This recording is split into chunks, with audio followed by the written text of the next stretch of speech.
ప్రపంచానికి ఆధ్యాత్మికంగా వెలుగునిచ్చిన అరుదైన శక్తి శ్రీ సత్య సాయిబాబా అని ఆంధ్రప్రదేశ్ ఉప ముఖ్యమంత్రి పవన్ కళ్యాణ్ అన్నారు. పుట్టపర్తిలో జరుగుతున్న సత్య సాయిబాబా శత జయంతి వేడుకల్లో ఆయన ప్రసంగించారు. అనంతపురం లాంటి వెనుకబడిన ప్రాంతాల్లో సత్యసాయి జన్మించడం ఎంతో ప్రత్యేకమైన విషయమన్నారు పవన్ కళ్యాణ్. విదేశాల్లో కూడా సత్యసాయి ప్రభావం అపారంగా ఉంది. ఎన్నో దేశాల్లో అనేక మంది భక్తులను చూశాను. ఆయన చూపిన మానవతా మార్గం ప్రపంచవ్యాప్తంగా మార్పును తీసుకొచ్చింది అని అన్నారు. ఒకరి గొప్పతనం, ఒకరి తేజస్సు ఎలా తెలుస్తుందంటే ఎలా వెళ్ళి దీని గురించి నేను అనుకుంటా ఉండేవాడు.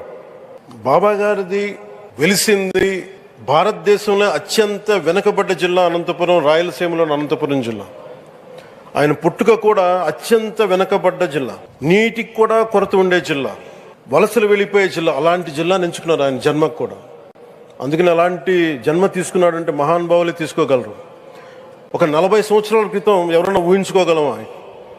దేశ విదేశాల నుంచి చాలామంది భక్తులు, విదేశీయులు అందరూ వచ్చి దీని అభివృద్ధికి పాటుపడతారని. సో ఒక ఆధ్యాత్మిక తేజస్సు, విశ్వ ప్రేమ ఉన్న వ్యక్తుల వల్లే ఇది సాధ్యం.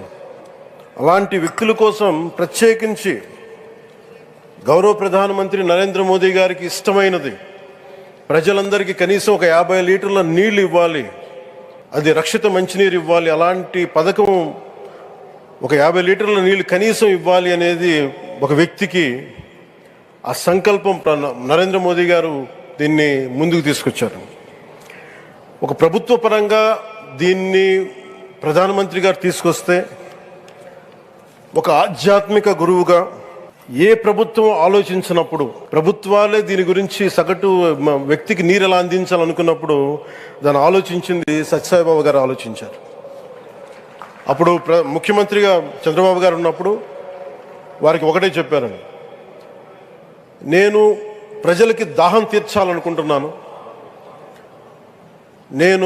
నాకు తెలిసిన భక్తులు, ఒకే ఒక భక్తులు, ఒక ఆయన సింగిల్ హ్యాండెడ్గా 400 crores 400 కోట్ల రూపాయలు ఈ పథకానికి, సత్యసాయి ఈ పథకానికి ఇస్తాను, దాహం తీర్చే పథకానికి ఇస్తాను అంటే, దానికి ఆ రోజున ప్రత్యేకించి అలాంటి పర్మిషన్స్కి వీటికి కొంచెం కష్టాలు ఉన్నప్పుడు గౌరవ ముఖ్యమంత్రి నారా చంద్రబాబు నాయుడు గారు వీటికి అండగా ఉండి ఈ సత్యసాయి, ఈ దాహం తీర్చే ఈ పథకానికి, అంటే మనం చెప్పాలంటే జల్ జీవన్ మిషన్ అంకురం సాయిబాబా గారు చేశారు ఇక్కడ. ఇది తమిళనాడులో కానీ, తెలంగాణలో కానీ, మిగతా అన్ని రాష్ట్రాల్లో కూడా ఈరోజు చేయగలుగుతున్నామంటే దానికి అంకురం సాయిబాబా గారు అందించారు.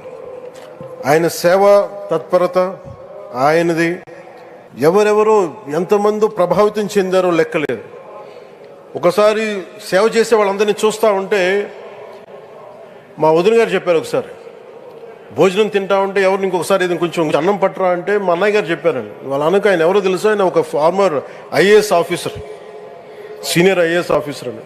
ఆయనకి సెలవులో ఉన్న సమయంలో వచ్చి ఇక్కడ సేవ చేస్తారని. ప్రత్యేకించి ఒక వ్యక్తి, ఒక మహానుభావుడు ఎంతమందిని ప్రభావితం చేయగలిగారంటే, ఐఏఎస్లు కావచ్చు, మన ఈ రోజున సచిన్ టెండూల్కర్ గారు కావచ్చు, వేదిక పైన మహానుభావులు ఎందరో కావచ్చు, వీళ్ళందరినీ ప్రభావితం చేసే ఒక అరుదైన ఆధ్యాత్మిక శక్తి మన భారతదేశంలో, మన అనంతపురంలో, మన ఆంధ్ర రాష్ట్రంలో ప్రపంచానికి వెలుగులిచ్చే ఒక మహా వ్యక్తి పుట్టడం, ఆయన శత జయంతి సందర్భంగా ఇక్కడ మనందరం ఏకం కావడం చాలా ప్రత్యేకమైన ఆనందాన్ని కలిగించింది. ఆయన సేవా తత్పరతని, స్ఫూర్తిని మున్ముందు మేమందరం కొనసాగిస్తాం. గౌరవ ప్రధానమంత్రి, అవర్ బిలౌడ్ ప్రైమ్ మినిస్టర్ ఆధ్వర్యంలో మేమందరం కొనసాగిస్తామని తెలియజేసుకుని, ఇదే సేవా తత్పరతని ముందు అందరం కొనసాగించాలని తెలియజేసుకుని సెలవు తీసుకున్నాను. జై హింద్.